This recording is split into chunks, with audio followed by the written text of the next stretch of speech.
Regai nditende Jesu Kristu panguva ino nemukana wavandipa kushumira evhangeri yavo.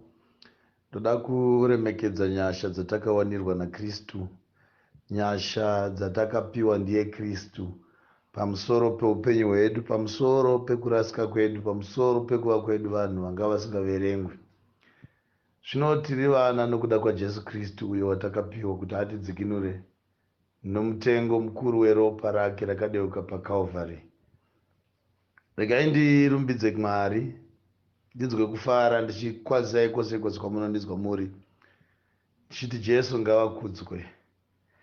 Ndoda kuti nditange pashumiro yanhasi ndichionesa zviitiko zvakaitika mushoko zvinofanira kudzidzisa vanhu vari panyika inoyi kuti kune zvinhu zvinofanira kuzivikanwa kuti ivo vagone kuva vanhu vakadzikinurwa paupenyu, kwete upenyu huno but paupenyu hwekusingaperi.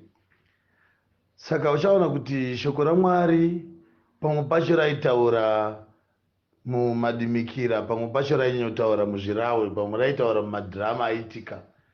Kana uchiverenga testamende yakare unondoona pachinzi Mwari pavakataura naAdhamu naEve vachivarambidza kudya muti woupenyu wokuziva zvakanaka nezvakaipa paya, vachivati musaudya nokuti musaunoudya munofa. Vazodya muti iwoyo tinonzwa kuti vakadzingwa mubindu reEden. Kudzingwa ikoko kwakazoparidzwa futi naMwari muna Abrahamu. Abrahamu kanoverenga pachapter 15 yaGenesis ine painozonotaura kuti Abrahamu imwe nguva Mwari vakataura kwaari vachiti ndichada kupa nhaka kumhuri yako. Iye ndokubva atombofunga kuti sezvo akanga asina mwana, Abrahamu akanga asina mwana pamazuva iwayo, ndobva Mwari vati ndichakupa nhaka ichawanda zhinji ichadyiwa nevana vako. Iye ndokufunga kuti Mwari vataura pamusoro pevana vemuranda wake, mushando waakanga ainaye. Asi Mwari vakazomuti vana vako vachava vazhinji. Ndobva abudisa Abrahamu panze, zvikanzotarisa kumusoro uko unobaona nyeredzi, zvikanzi uri kuona sezvaona nyeredzi idzi dzakadai idzi, hauchagoni, ndo zvichaitawo vana vako kuti haungagoni kuvaverenga, vachava vazhinji zhinji. Saka Abrahamu achitoudzwa kunzi no, havasi vana vemuranda uyu waunoshanda naye, uyu waunokushandira uyu, asi vachava vana vako vachabva chiuno chako, pachiprofitwa zvaIsaac uyo akanga ari mwana unomiririra testamende itsva yaKristu.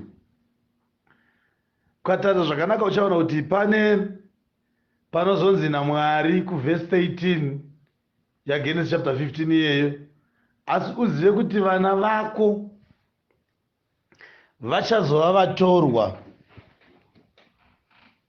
munyika isati iri yavo, vachava varanda vavo, vachatambudzwa makore ana 400.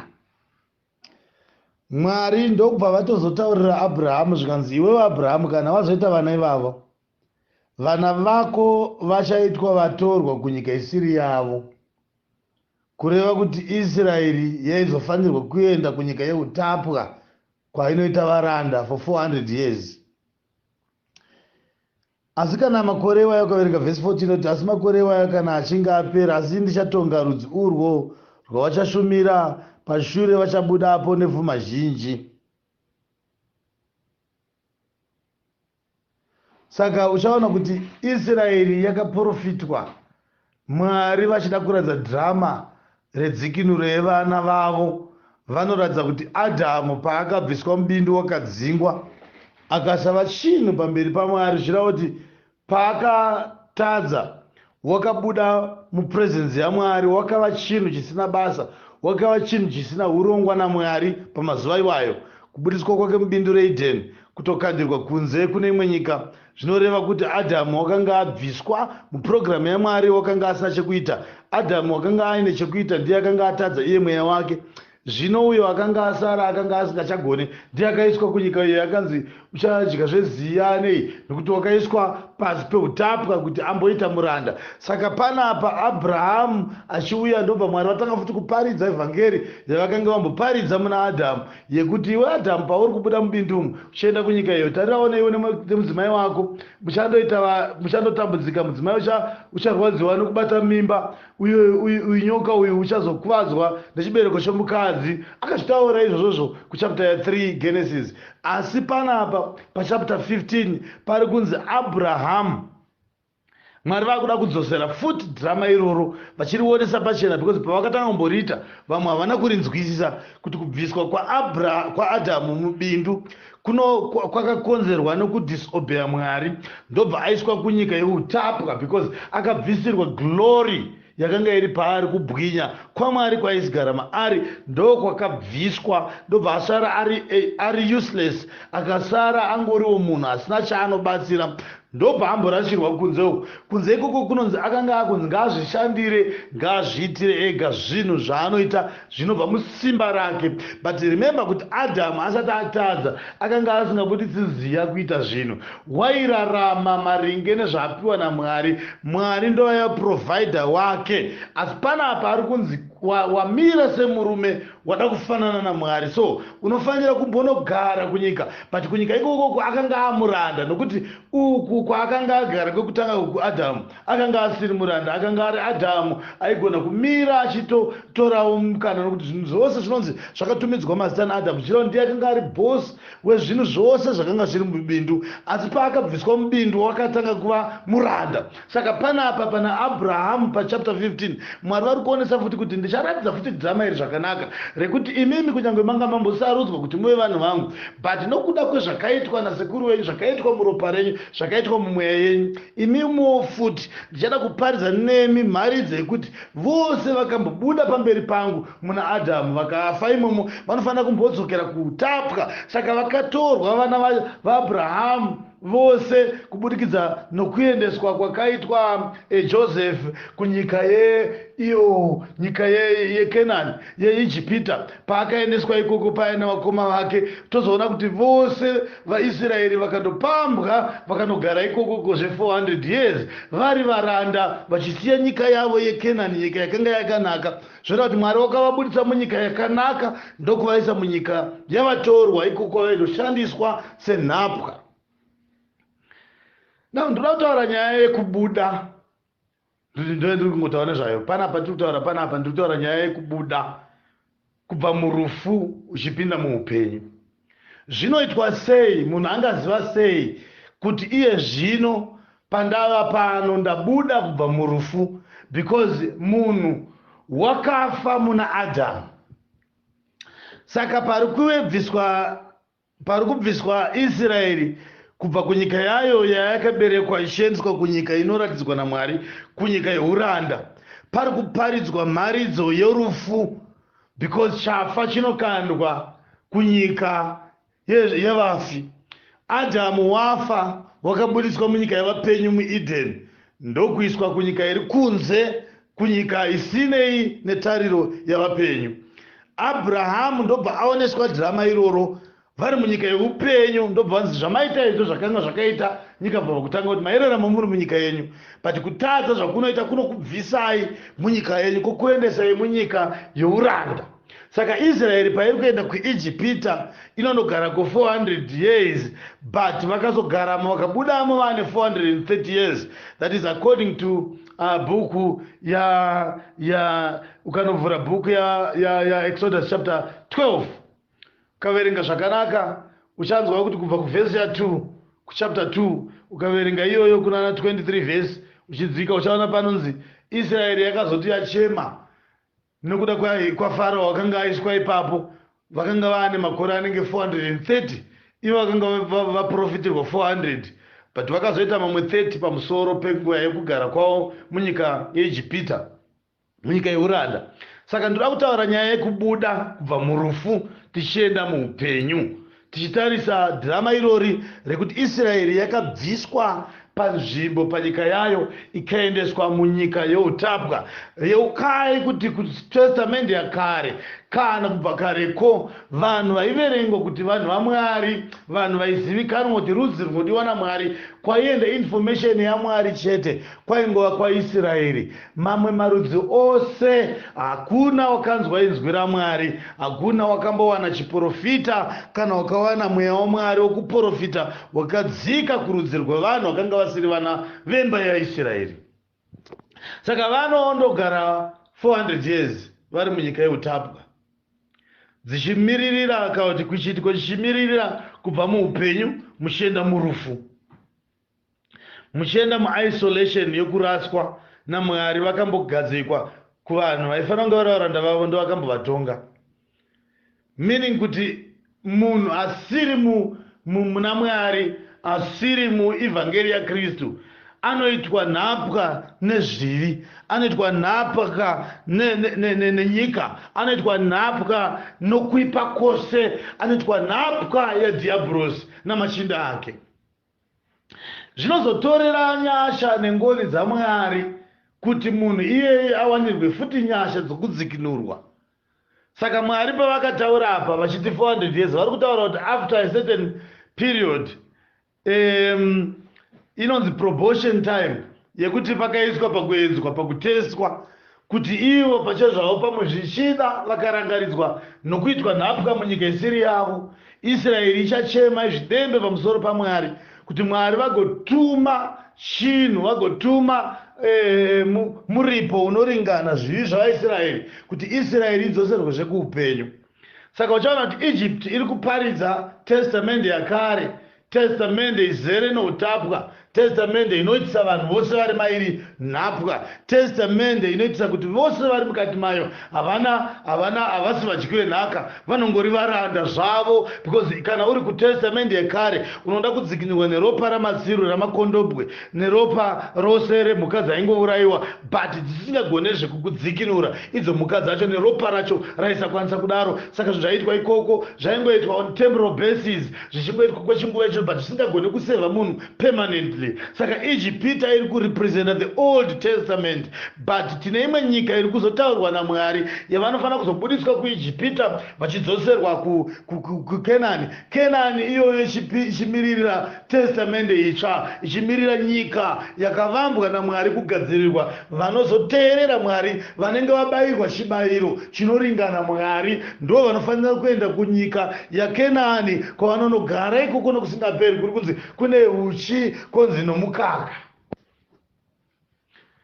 Saka nyika ine mukaka neuchi ndo New Testament, kunenge kuchiparidzwa the word of Jesus Christ, kuchiparidzwa shoko roupenyu, kuchiparidzwa upenyu hunowanikwa muna Jesu.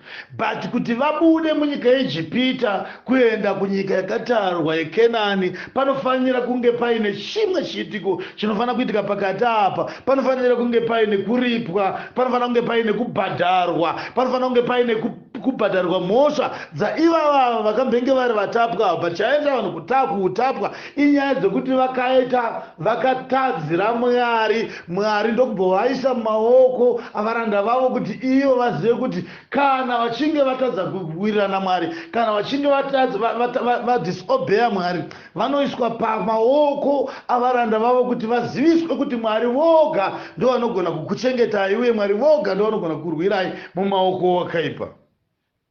Saka pana apa tiri kuti Israeri yaenda kunyika yeEgypt, vagara 400 years, panobuda at 430 years. Ndoda kutaura nyaya dzekubuda kubva murufu tichienda muupenyu. Saka uchaona kuti ipapo pavanobuda vanopfuura nemugungwa dzvuku, but vasati vadaro vanonzi vakatanga vanzi ngavatambe mutambo wePaseka. Chainzi Paseka ipapo zvinoreva kuyambutswa. Saka kana uchitaura nyaya inonzi Paseka or Passover zvinoreva kudarika, kuyambuka.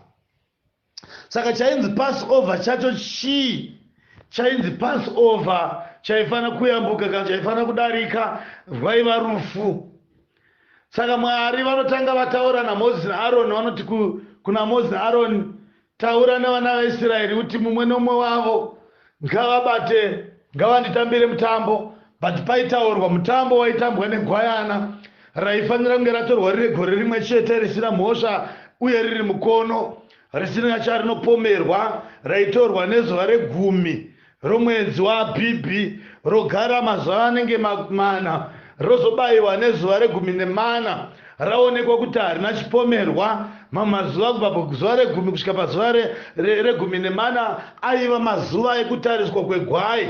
Raifanira kuexamainwa kuonekwa kuti ndiro here. Kana raonekwa raifanira kuurawa. Kana ravurawa rainzi ropa regwai. Ndo panofarira ipapo. Ropa regwai raifanirwa kuzorwa pamagwatidziro emba napachivhivho chemba yemunhu umwe nomwe wakabayirwa gwai. Saka painzi kuitira kuti kana mutumwa werufu wopfuura usiku pazuva iroro rakanga rataurwa naMwari, pazuva iroro raitaurwa naMwari, mutumwa werufu waiti kana wopfuura akawana pamagwatidziro nepamachivhivho chemba pane ropa regwayana.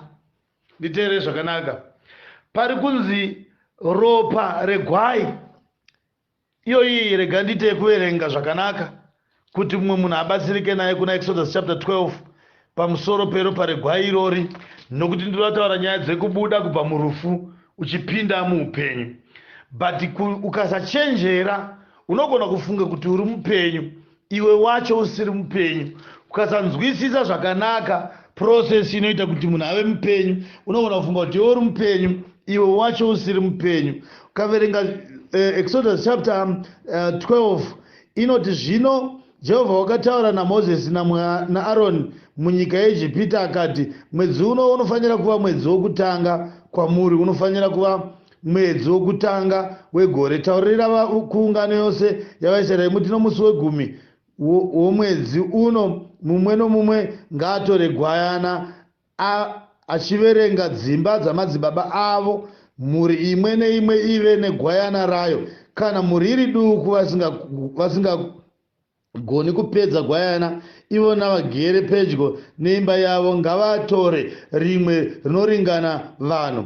Muringanise gwayana pakudya kwomumwe nomumwe. Gwayana renyu ngarirege kuva nechinhu chisina kufanira mukono wegore rimwe. Muritore pamakwai kana pambudzi. Zvino murichengete kusvikira pazuva regumi-namana romwedzi. Ipapo ungano yose yavanhu vose vaIsraeri, yavana vose vaIsraeri, ngavariuraye madekwana. Zvino ngavatore rimwe ropa raro variise pamagwatidziro maviri egoni napachivhivho chokumusoro padzimba pavacharidyira. Vadye nyama yaro usiku ubwo yakagochwa pamoto nechingwa chisina kuviriswa, vaidye nemirivo inovava. Regai kuidya isani yaibva kana yabikwa nemvura isina, asi yakagochwa pamoto, musoro waro namakumbo aro pamwe chete noura bwaro. Musasiya chimwe chete charo kusvikira mangwana. Zvose zvaro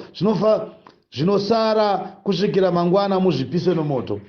Now ndoda kuti tingobata kuti vhesi iyoyi yataverenga iyi iri kutaura chapter yataverengesa mavhesi akataverenga kubva kuchapter kuvhesi 1 kusvikira kunana vhesi 9 uku.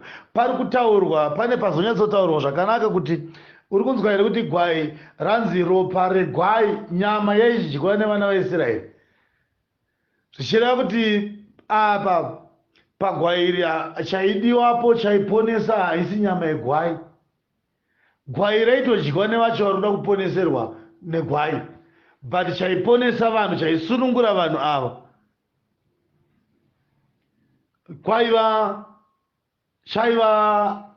chaiva chinhu cheropa. Saka kana wanyatsoteera zvakanaka, kwanzi nomusi wegumi womwedzi uno mumwe nomumwe ngaatore gwayana vachiverenga dzimba dzamadzibaba avo, mhuri imwe neimwe ive negwayana rayo. Saka pano pari kunzi ngaritorwe muridye. Regai kudya isati yaibva, yakanyatso isina kuibva, ngaitange yaibva. zvimiratto vaifanira kutanga vamirira time yakatarwa zvinoitwa zvoitwa, but kwanzi ropa iroro raifanira kuti rivasunungure, nokuti usiku hwezuva re14 mutumwa werufu waitumwa waifanira kuzopfuura panzvimbo yavakanga vakaungana. Izvi zvichiitirwa kuti pave nemukaha wekuti Israeri naIjipita zvakasiyana.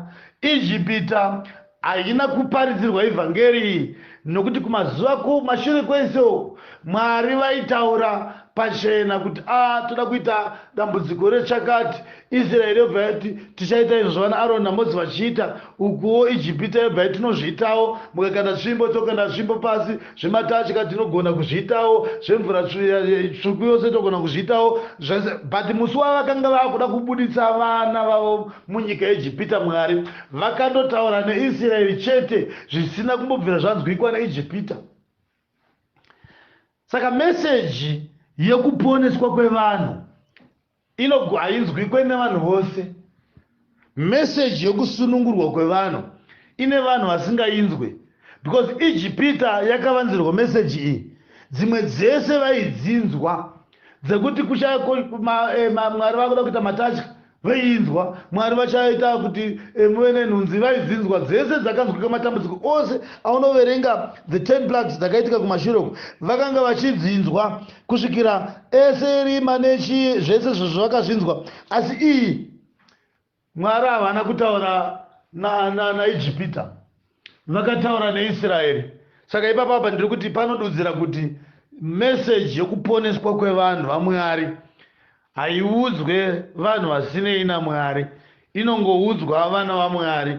Tine information yaMwari, ivhangeri yaMwari inoparidzirwa vanoziva Mwari, vari vaMwari chete. Saka kunotaura neivhangeri yekuti kana uchida uine shungu kana ukaita zvokuimbunyikidza kuti ndinoda kuinzwa, haugoni kuinzwa kana chete usiri mwana waMwari. Saka apa Israeri ndio yakaudzwa apa, kanzi vana vaIsraeri ngavaende vanotambira mutambo wacho unotambwa uchidai. But pane nyaya huru yekuti mutambo uyu kana uchinge waitwa ndokuti Mwari vazobudisa munyika yeIjipita vachivadzosera kunyika yepi? yeKenani. Saka ndiri kutaura pamusoro penyaya yekubuda kubva murufu uchienda kuupenyu. Ndinotiziva kuti iwewe wacho uri kunditeerera unozviziva here kuti kana munhu asati ane ivhangeri yaKristu, kana munhu asati asangana nekutendeuka kuivhangeri yaKristu, kana munhu asina kukwewa naKristu, anenge ari murufu, anoiswa kunyika yevatapwa. Kunyika yevatapwa unoitwa zvese. That's why kuti mweya wemunhu asina Kristu, mweya wemunhu asina kugamuchira ivhangeri yaKristu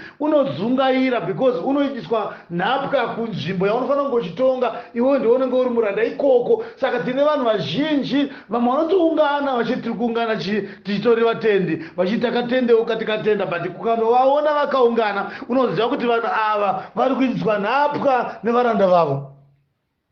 Saka une vanhu vekuti ukavatarisa so unoedzaona kuti vanhu ava vakaunganidzwa zvechokwadi, but vari kuitiswa utapwa hwavanenge vachiitwa. Ivo ndo vanofanira kunge vari macandidates ekudenga. Vamwe vanotori nemazita akanyorwa mubhuku yeupenyu, iyo yegwayana rakabayiwa nyika isati yavambwa, but vanombotenderwa kupfuura nekuIjipita kunyika yeuranda, kumbotenderwa kugamuchira ivhangeri yenhema. Yombogara mavari kwenguva yakareba. Mwari zvavo vachironga nguva yavanovabudisa nayo yekuti vanozotuma ivhangeri yechokwadi kuti uye kwavari.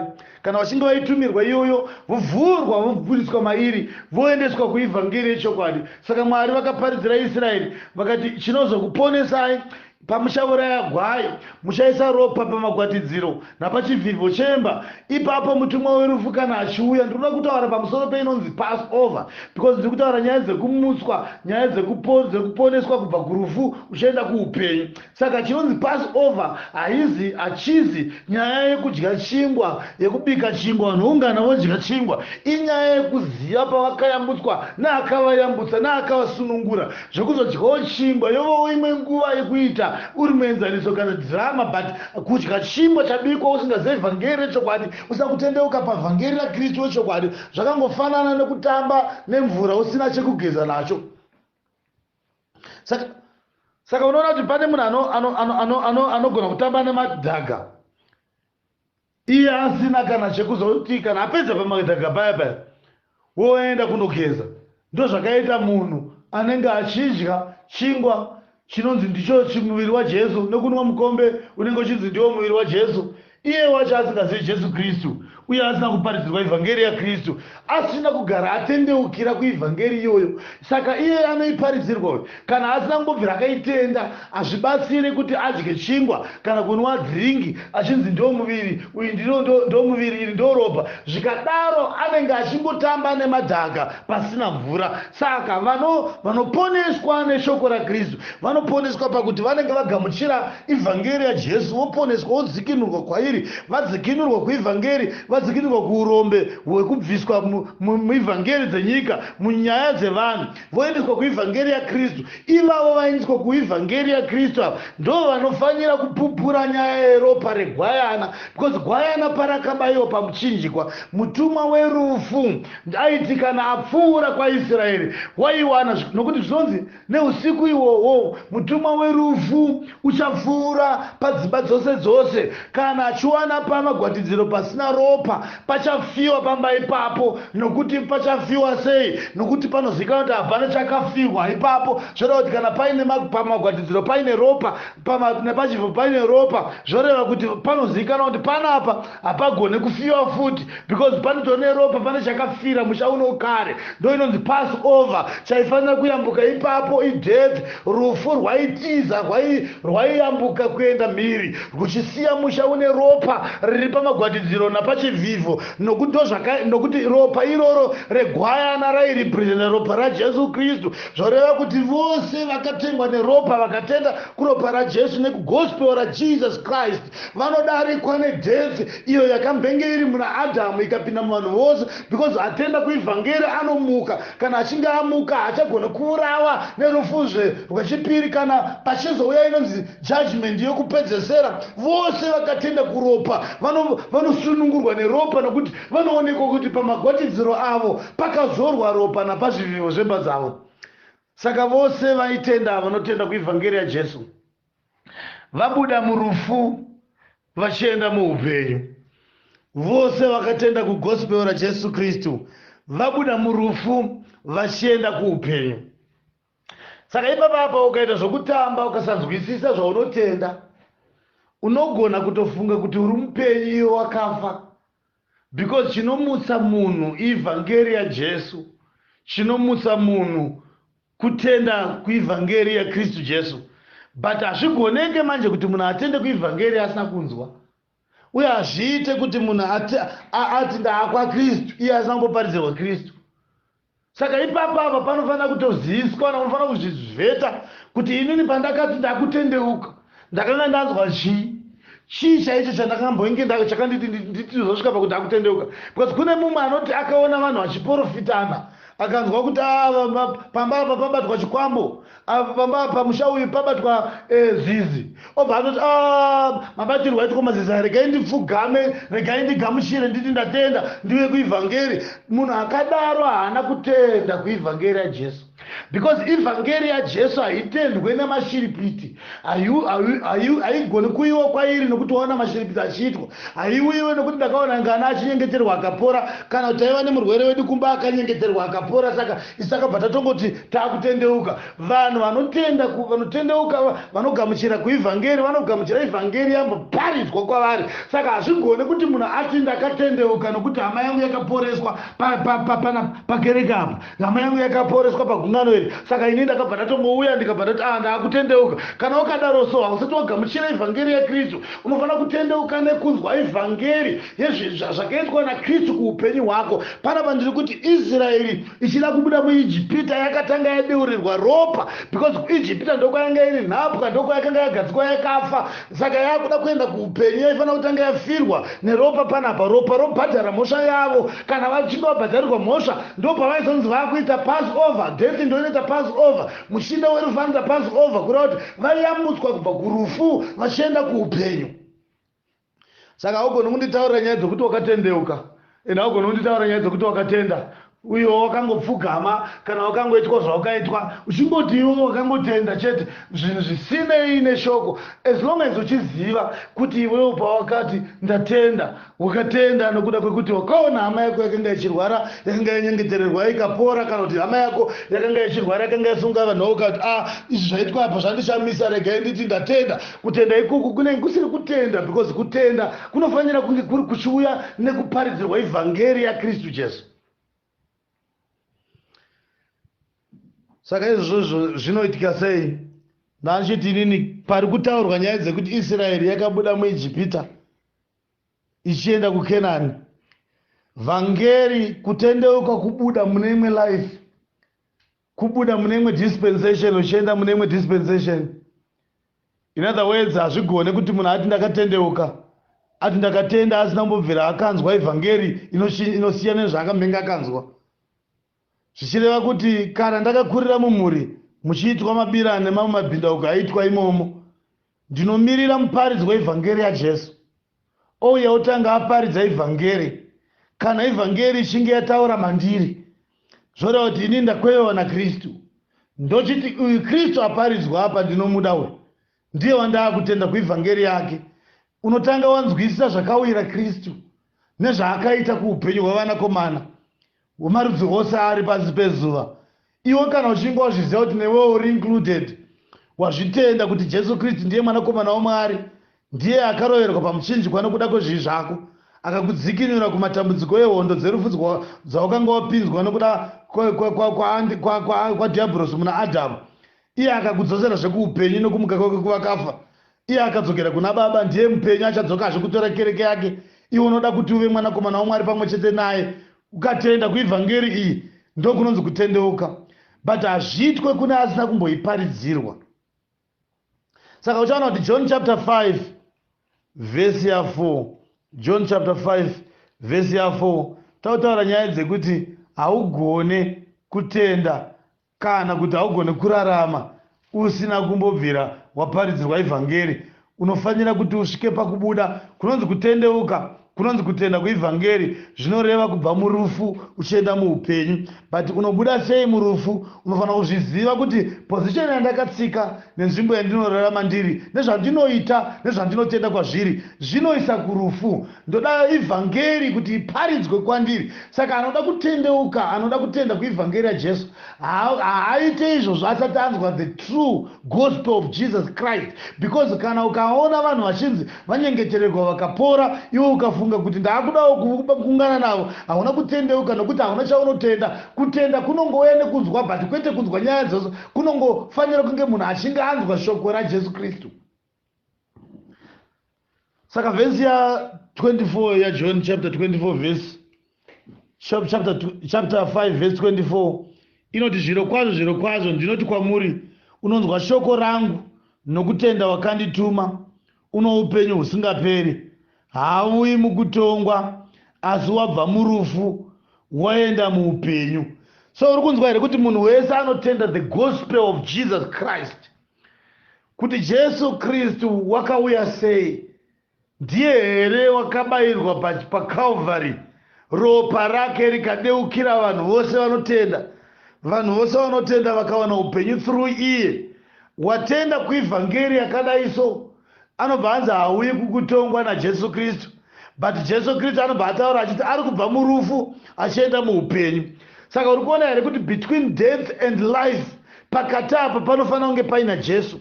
Kana pakashayikwa Jesu Kristu as the mediator, somurevereri wako, iye ndiye anofanira kubvuma kuti uyu munhu uyu waamupenyu, because watenda kwandiri inini mupenyu waMwari, because mupenyu waMwari ndiKristu.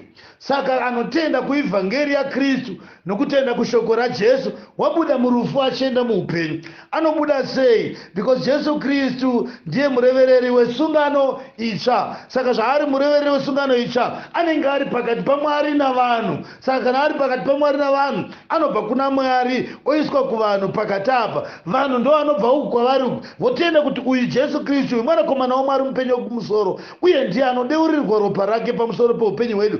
vanotenda iva vanoendeswa kuupenyu, because Jesu ndiye upenyu. So kuna John chapter 14 verse 6 anoti ndini nzira, chokwadi neupenyu. Zvoreva kuti he is the way, the truth and life.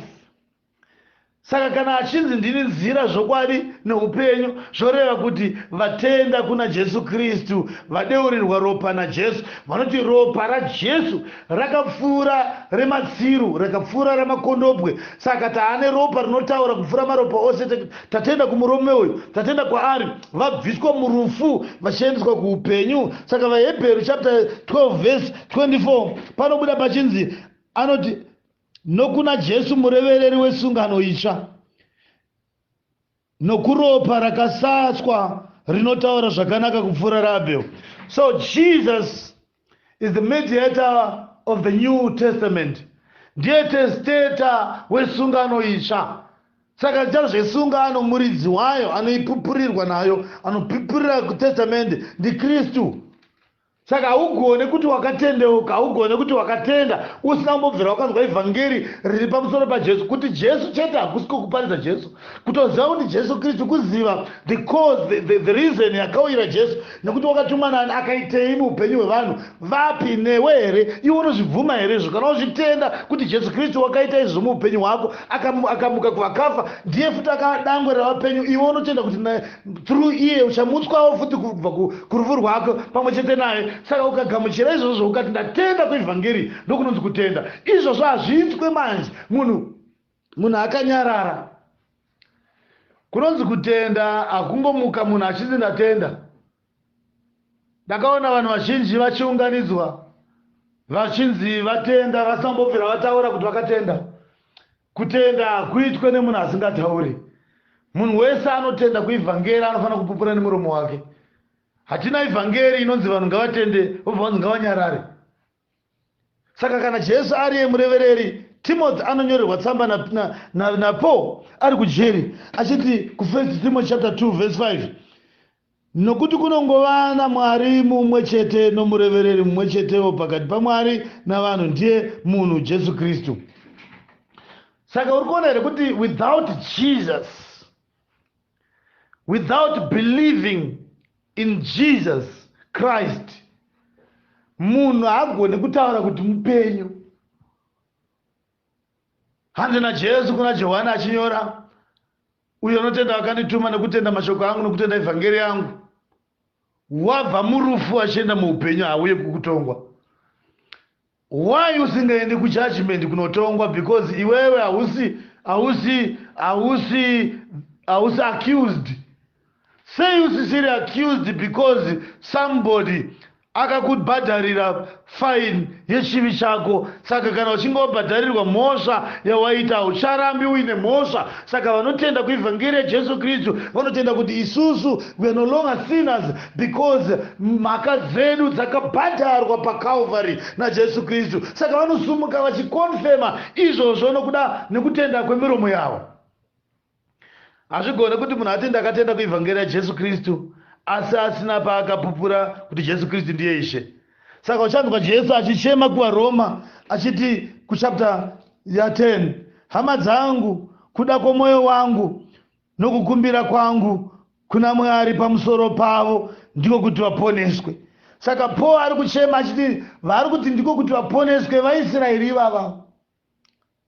Ari kubva ati sei achidaro? Bva ati nokuti ndinovapupurira kuti vanoshingairira Mwari asi havaiti nokuziva. So Israeri iri kunyepera kunge iri kuda kufamba naMwari but haisi kuita nokuziva. Why? Because vane law inonongedzera Jesu Kristu but vari kurarama mulaw instead yekuti vachienda kuna Kristu. Iyo vari kuramba vari mulaw. Saka Paul ari kuchema achiti vanoita sekunge vanoda kunamata Mwari but havaite nokuziva. Mwoyo wangu unotambudzika pamusoro peIsraeri kuti dai yange yaponeswa. Kuponeswa kwacho kunouya sei? Kunouya kana munhu achinge atenda kupiko kuivhangeri yaJesu Kristu. Saka Paul ari kuchema achiti mwoyo wangu unotambudzika pamusoro pavo nokuti vanoita nekusaziva. Kana vachinzi vanoita nekusaziva, ukanoverenga chapter yaJohn chapter 6 tikanoverenga chapter ya John 5 tikanoverenga pavhesi ya 45 chanzwa kuti sei Paul achichema anoti musati ndichakupomerai mhosva kuna Baba, mumwe uriko unokupomerai mhosva ndiye Mozisi wamakavimba naye. Saka Jesu ari kuti if there is any person to accuse you before God ndi Moses. Paari kuti Moses apa haasi kutaura Moses as an individual, ari kutaura the law. Saka unoona here kuti pari kunzi naPaul vanhu ava ndinotambudzika kuti dai vanga vaponeswa. Israeri yanga ichirambira mulaw isingadi kuenda kuna Kristu. Saka ari kuti Jesu achitaura anoti kana muchizopiwa mhosva imimi Israeri, muchapiwa mhosva kwete neni but muchaipiwa naMozisi wamakatenda kwaari. Why? Verse 46 inoti nokuti dai maitenda Mozisi mungadai mainditenda ini nokuti iye wakanyora zvangu. Now law yese inonzi Moses ndo law. Pukanzwa pakanzi Moses nebhuku pari kutaurwa law kuNew Testament. Saka law ndo yaitendwa navaIsraeri vachiti uku vari kunamata Mwari. Saka Paul achema kunoku kuvaRoma uku akati chishuwo changu nekuchema kwangu kuti dai vanhu ava vaponeswa, nokuti vari kufunga kuti vanoziva Mwari but havaiti nokuziva. Saka kusaziva kuri kwevaIsraeri kuri pai, kuri pakuti vari kurambira palaw. Kana vachirambira palaw, Jesu ari kuti hamuna kuteerera futi law yacho, because kana munhu achinge akuziva law, ini ndinofungira kuti munhu wese anoita law, anorarama mulaw after Jesus Christ haatozive law yacho. According to this scripture yandaverenga chapter 5 John, anoti anoziva Kristu achirarama mulaw, achiona law muNew Testament, munhu iyeyeye achiona law yaMozisi muNew Testament, anenge achitaura kuti achibudisa pachena kuti inini handizive law. Because Jesu ati pavhesi, ndikuda munhu anoda kuverenga, quote me right and reread. Kana uchinditeerera, don't argue but go to your Bible, check mavhesi andiri kuverenga panapa and come kwandiri undiudze kuti inini ndiri wrong according to the scriptures. Kana ione scripture to prove to me kuti murayiro unofanira kurarama muchechi yaJesu Kristu, then somebody should prove to me. Panapa ndati ndakabata John chapter 5 to those varida kuzvinzwa. Ndaverenga Romans chapter 10, ndikaverenga verse 1 and verse 2. Zvikanzi Pauro unochema pamusoro pavo achiti dai vanga vaponeswa because vanoti vanonamata Mwari but vari kuita zvekunamata Mwari kwacho nekusaziva. Ndiko tatsvaka kuti sei vachinzi havasi kuziva. Zvikanzi nokuti vari kurambira, vari kuda kunyepera kuti vari mulaw according to John chapter 5 verse ya 45. Jesu akati imi munofunga kuti ini ndichakupai mhosva. Handisi ndokupai mhosva asi Mozisi wamakavimba naye. Zvichireva kuti Israeri yaivimba nelaw. Vachiti law ndo inotariswa vaiti kana vakuita zvinhu unongedzera kulaw. Zvikanzi naJesu dai muchizowana mhosva yenyu, kana muchida kuwana mhosva muchaiwaniswa nelaw. Why muchiwaniswa mhosva nelaw? Zvikanzi nokuti iyoyo, nokuti dai maitenda kuna Mozisi, maitenda kulaw, mungadai maitenda ini nokuti iye wakanyora nezvangu. Zvichireva kuti law payakanyorwa kubva kuna Genesis kusvika pana Malachi yainongedzera Jesu Kristu. Saka anyone anoclaima to know the law anofanira kuti kana achiziva law, munhu anoziva law chaiyo kuti law yairevei, anofanira kuona Kristu pakupera kwelaw. Saka ukaona paine munhu apinda nelaw muchechi yaJesu Kristu, zvinoreva kuti haasi kutomboziva law yacho yaari kutonyepera kuti ndoyari kuteera, because anoziva law anoziva kuti law yakanongedzera pamusoro paKristu. Verse 47 ati asi kana musingatendi manyoro ake mungatenda seiko mashoko angu. Zvichireva kuti anyone asinganzwisise, anovharwa nelaw nemurayiro, haagone kunzwisisa zvaKristu Jesu. But anoziva law anoziva kuti murayiro ndo inongedzera Kristu Jesu. Saka pakuuya kwaKristu law zvayakataura ndezvechokwadi because yaitaura pamusoro paani paJesu Kristu.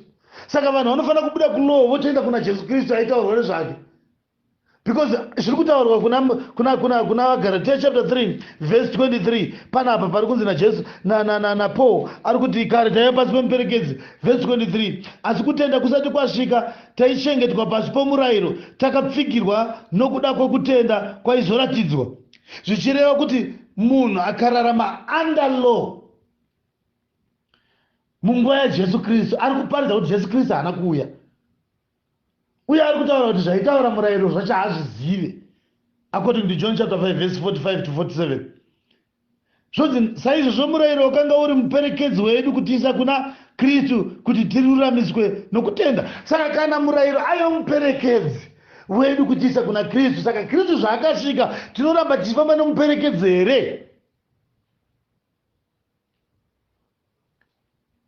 Somebody should prove to me kuti murayiro unofanira kuramba uchitaurwa kana kereke yajesu, kana paine mumwe unobudisa magwaro aya anopfuura aya, ngaataure neni andiratidze panotaurwa neshoko kuti murayiro unofanira kuramba uchitaurwa muchechi yajesu kristu yaakatenga neropa rake. Rikuona here panapa kuti Paul achema akati kuchema kwangu ndiko kuti dai Israeri yasunungurwa yaponeswa. Pavhesi 3 unonzwa achiti nokuti zvavakanga vasingazivi kururama kwaMwari vakatsvaka kumisa kururama kwavo vamene vakasazviisa pasi pokururama kwaMwari. Saka inonzi self righteousness kureva kuti you can do it on your own. Iwewe haudi Jesu, kana uchida murayiro zvinoda kuti iwewe uri kuti Jesus Christ is useless. Inini ndinogona kururama ndega, inini ndozogona kuti kuteedza zvese zviri pamurayiro yese ndogona kuzviita, ndobva ndazviruramisa ndega. Saka Jesu haana kundifira, ndozvaunenge uchiparidza, because the moment yaunotora law uchiisa pakati apo uchirarama mairi uchigara mairi, uri kutaura kuti inini handina kufirwa naKristu, ende Kristu haana basa because I can do it ndega. Vese vanoziva kuti murayiro hauna basa vakaenda kuna Jesu Kristu vakatenda, uye vaiziva kuti murayiro wakataura waiva nebasa because wakataura pamusoro paKristu. Saka pakuuya kwaKristu murayiro unosiza because wanongedzera chaitaurwa. Saka vanhu vanoenda kune chaitaurwa vararamire kune chiri kutaura. Saka uchaona kuti panapa Jesu Kristu ari kutaura kuti dai vanhu vaiziva vaifana kuti ndipo ari kutaura dai zvaibvira vangadai vasina kuita kururama kwavo kuri kwenyama. Zvonzi nevhesi 4 chapter 10 yaRomans chapter 10 verse 4, nokuti Kristu ndimugumo womurayiro kuti mumwe nomumwe unotenda aruramiswe. Saka Kristu is the end of the law.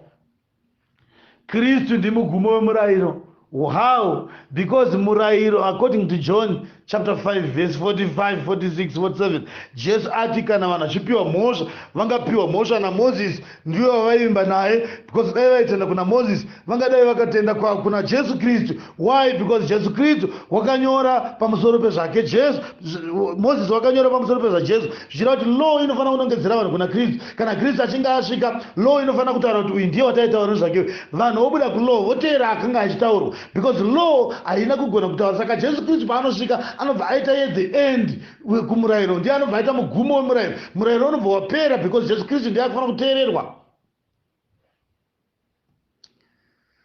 Jesu ngaabatsire vose vanonzwa shoko iri. Kati kana usingatendi kuti ndozvotaura shoko raMwari, feel free to contact me. Chapedza kushumira kuti ndobva ndaisa tsamba yangu ndoisa nhare yangu pasi, kuti ane makakatano anonzwa nharo anoti murayiro unofanira kunge urimo muchechi yaJesu Kristu, murayiro waMozisi unofanira kunge urimo, ngaandibate aprove nemascriptures kuti izvi ndo zvinofanira kunge zvirimo. Saka uchaona kuti panapa kuvaGaratia Paul achimhanya kutaura ndoda kutosvika pakuti munhu anotendeuka sei, because ndokwandi kumhanyira kunotaura ikoko, but ndoda kutanga ndabudisa nyaya dzemurayiro, because murayiro ndo uri kusunga vanhu vachidzoserwa shure vachibviswa kuna Kristu. Saka kaverenga vaGaratia chapter 2 verse 16 kuti zvatinoziva kuti munhu haaruramiswe namabasa omurayiro asi nokutenda kuna Jesu Kristu, nesuwo takatenda kuna Kristu Jesu kuti tiruramiswe nokutenda kuna Jesu, tirege kururamiswa namabasa omurayiro, nokuti hakuna nyama icharuramiswa namabasa omurayiro. Ndati bhuku yandaverenga for your own benefit, you can go on verenga vaGaratia chapter 2 verse 16. Yapedzisira ichiti hakuna nyama icharuramiswa namabasa omurayiro. So if you think kuti unoda law kuti ururamiswa pamberi paMwari, verse E kana yakanyorwa naMwari, then iwe hamene unofanira kunge uchinyora yako vhesi inotaura zvinhu zvinopesana nezvizvi, because shoko riri kuti hakuna nyama inoruramiswa nokuda kwemurayiro, zvichireva kuti Israeri yaifanira kutenda kuti ibude muIjipita, yaifanira kutenda kuropa raiswa pamagwatidziro, rova ropa rairepresent the blood of Jesus Christ, kuti Jesu Kristu ndiye anobvisa vanhu kubva kurufu achivadzosera kuupenyu. Saka uchaona kuti kana ndichida kuti ndisati ndabva pachapter iyoyo ndongoenda pachapter imwe iri pamberi pacho, chapter 3 yavaGaratia vhesi ya 10, ukaverenga zvakanaka inoti nokuti vose vari vamabasa omurayiro vari pakutukwa, nokuti kwakanyorwa kuchinzi vakatukwa vose vasingarambiri pazvinhu zvose zvakanyorwa mubhuku yomurayiro kuti vazviite. Saka munhu wese anoda kusevhwa nelaw, anorarama anda murayiro, ari pakutukwa, because zvanzi zvakanyorwa kuti zvose vanorarama pamurayiro vari pakutukwa, because vanofanira kuita zvose zvakanyorwa pamurayiro. Saka haugoni kuti iwewo uri kuti murayiro umwe unoda woti sabata handiti, woti umwe ubva ati sabata ndora ndinoita, but inini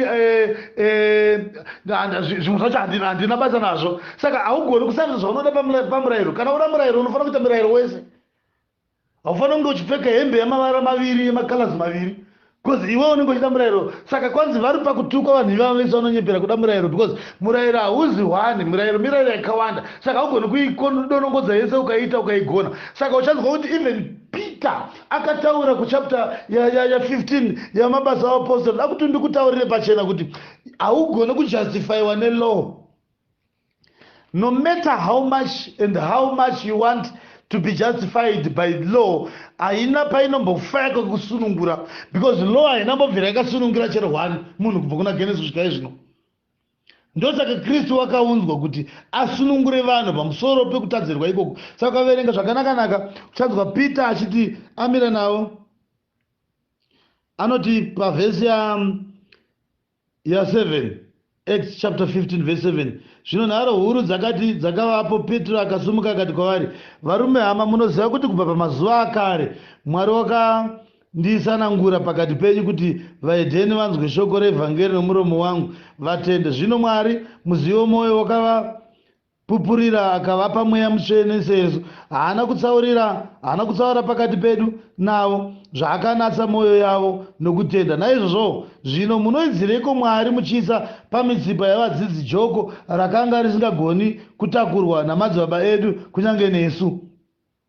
Saka uri kuona kuti Paul yaari kuti joko ilo, kana munhu anonzi Paul Peter achitimuka achitaura muJudha achiti musape vanhu vari kutenda vajoko, ari kutaura kuti law ijoko hombe raari kuti ari kubaapruvha. Ndoa kuti kune mumwe munhu anofungidzira kuti anogona kuita law akaitevedzera ikamusunungura.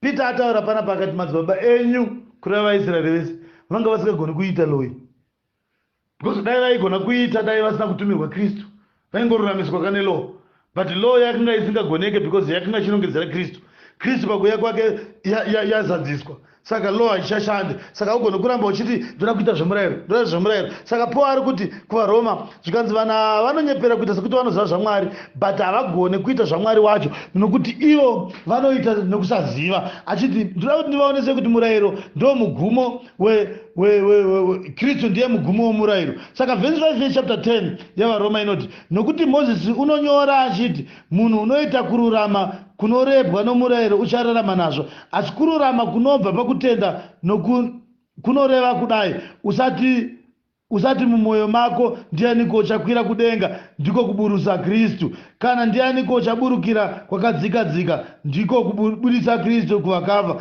Asi kunoreva seiko? Shoko riri pedyo newe mumuromo mako nomumwoyo mako ndiro shoko rokutenda ratinoparidza. Saka tinoparidza kuti vanhu vatende. Shoko racho rinofanira kubuda mumuromo watenda. Hakuna munhu anotenda akatenda asingapupure nemuromo wake, because kutenda hakuitwe munhu akanyarara. Saka uchaona vhesi iri pamberi inoti nokuti kana uchipupura nomuromo wako kuti Jesu ndiye Ishe nokutenda mumwoyo mako kuti Mwari wakamumutsa kuvakafa uchaponeswa. Saka panapa kana paine munhu ari kuda kubva kurufu rwake, munhu ari kuti ndoda kubva kukufa kwangu ndichienda kuupenyu hwangu, anofanira kukonfesa Jesu Kristu nemuromo wake, kupupura nemuromo wake, Jesu Kristu ndimi Ishe, ndakutendai kuti ndimi mwanakomana waMwari wakandifira pamuchinjikwa, ndinonzwisa kuti makauya kuparadza zvivi zvedu nemakazviita nekuda kwekuroverwa kwenyu pamuchinjikwa. Ropa renyu ndo chete rakakwanisa kubhadhara zvivi zvedu pamuchinjikwa, nokuti mamune ropa rinotaura kupfuura raAbheri. Saka ropa iro roitaura kupfuura nemhuka dzose nezvose zvanga zviri panyika. Saka imimi Kristu kudzwai, tinokutendai saIshe namuponesi wedu. Saka tinoziva kuti kwamuri tinofa uye kwamuri tinomutswa. Saka tamutswa pamwe chete nemi, tichararama nemi nokusingaperi. Ndokunonzi kutenda. Unofanira kunge uchipupura nemuromo wako, hauti ndakatenda usina kumbotaura mashoko ekutenda acho.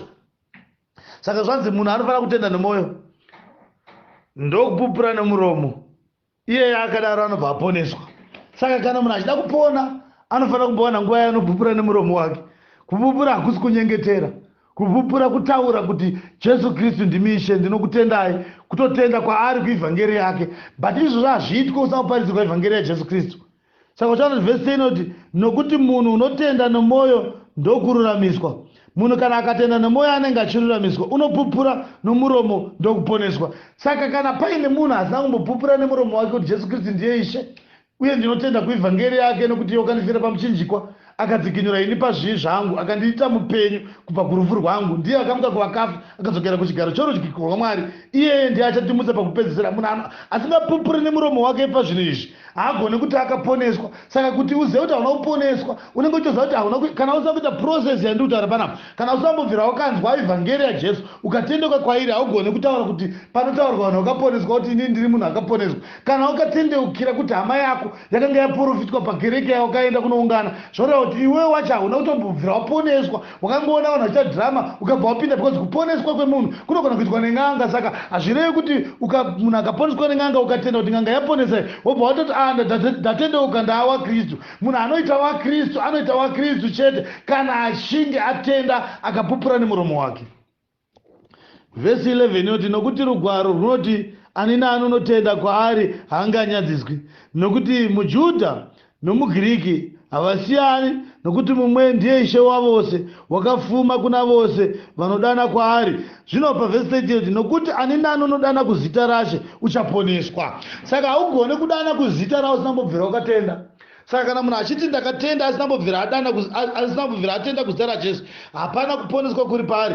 Ani naani unodana kuzita raShe uchaponeswa. Saka chinzwa manje vhesi 14 inoti zvino vachagodana seiko kuna iye wavasina kutenda kwaari?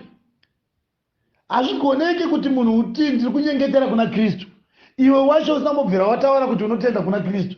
Izvozvo zvomashiripiti iwaya haana zvaanobatsira kwauri, but vanodana kuzita raKristu ndo vakatenda kuna Kristu wacho. Zvikanzi ko vanogotenda seiko kuna iye wavasina kunzwa? Vanonzwa seiko kana kusina muparidzi? Saka uchaona kuti Mwari wakakuitira nyasha kuti usangane neevhangeri iyo inei, nokuti ini ndindauya panapa nditori muparidzi weevhangeri yaKristu, ndichishumira ivhangeri yaKristu kune vose vana kutenda. Kana iwe watonzwa ivhangeri ukatenda kwairi uchaponeswa, but haugoni kutenda kuivhangeri yausabonzwa. Zvichida kwavaiungana hakuna aiparidza kunyaya dzekuti tendei kuna Jesu.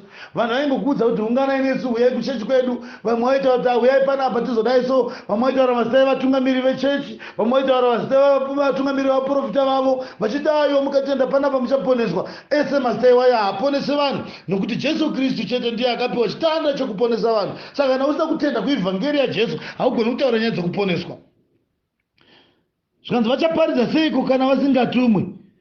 Sezvakanyorwa zvichinzi dzakanaka sei tsoka dzavanouya namashoko omufaro ezvinhu zvakanaka, asi vose havana kuteerera mashoko omufaro, nokuti Isaya unoti Ishe ndianiko wakatenda zvatakaparidza? Saka uchaona kuti zvatinoparidza izvi zvaJesu izvi zvinogona kusatendwa uye hazviparidzwe nevasina kuzvitumwa. Saka uchaona kuti ivhangeri yandoshumira panapa handina basa nekuti yatendwa nani, uye handina basa nekuti ndiani asingadi kuitenda. Ndozviziva kuti kune vanhu vanoti vakatoinzwa anotoidza kuidzivisa kuti irege kusvika kuvanhu, but Kristu vakatendeka vachaendesa kune vavanoda kuti vainzwe. Iri ivhangeri youpenyu yekuti vanhu vazive kuti kana usina kutenda kuna Mwari, usina kutenda kuna Kristu, haugone kuponeswa. no matter watenda kuna apostle, watenda kuna prophet, watenda kuna bishop, watenda kuna ani, whoever wanofunga reverend, haugona kuponeswa kuzvinhu izvozvo. Unofanira kutenda chete kuna Jesu Kristu ishe upenyu wobva waponeswa, because zvonzi neshoko pavhesi 17 yechapter 10, naizvozvo kutenda kunouya nokunzwa, nokunzwa kunouya neshoko raKristu. Saka haugone kutenda usina kungonzwa shoko, but kana uchinge wanzwa shoko raKristu manje ukatenda kwaari Kristu unobva waponeswa. Ndinotenda kuti pazuva rino iri, pamusi unoyu pauri kunzwa izvi, pane mumwe munhu pakati pako nevamwe vazhinji vachanzwa evhangeri, pane vachaponeswa. Vanoponeswa sei? Vanofanira kubva kurufu vachienda kuupenyu. Vanofanira kubva sei kurufu? Vanofanira kutenda kuti gwayana rakawanikwa ndiye Jesu Kristu, wakavhenengurwa akapfuriswa pamberi pana Pirato, vakabvuma kuti haana mhosva, zvikanzi ayoita mushayira mhosva, nokuti gwayana raifanira kutorwa musi wegumi, rochengetwa mazuva mamwe mana kusvika pazuva re14 ndo raibayirwa, kuti kana richinge rabayiwa pacross, magwatidziro zvinongoreva cross muchinjikwa, ukanasa magwatidziro nechivhivho zvinodudzira kuti Jesu waifanira kutambanudzwa pamusoro pomuchinjikwa. Kana achinge adeurwa ropa rake, vakadeurirwa ropa vanojambwa nerufu, ndio inonzi Passover. Saka Passover hakusi kugara vanhu vachidya chingwa chekubika, vanofanira kutanga vatenda muna Jesu Kristu, voponeswa vachienda kuti Jesu ndiye akatitenga nemutengo weropa, vakaponeswa vakadaro vanotenda kunyasha dzake, ndo inonzi kusunungurwa kubva murufu vachienda muupenyu. Hama yangu, ndinofara kuti Mwari wakuwanire nyasha, iwe urege kuramba wakafa kana uchinzwa evhangeri. Tendeuka pazuva rino, nokuti hakuna imwe nguva yauchadzwa evhangeri yaJesu inopfuura iyoyi. Ucharamba uchingonzwa evhangeri kana Mwari vachida kukupa shoko kubva kuvatungamiriri kana kuvashumiri vezvokwadi. Mwari ngavakuwaitire nyasha. Ini zita rangu ndinonzi Apostle Kennedy Zirawe. Kana paina nemubvunzo anoda kundibata, sununguka kutaura neni panamba inoti 0771827837. Mwari worugare ngaatiwanire nyasha nokusingaperi, muzita raShe wedu Jesu Kristu. Amen.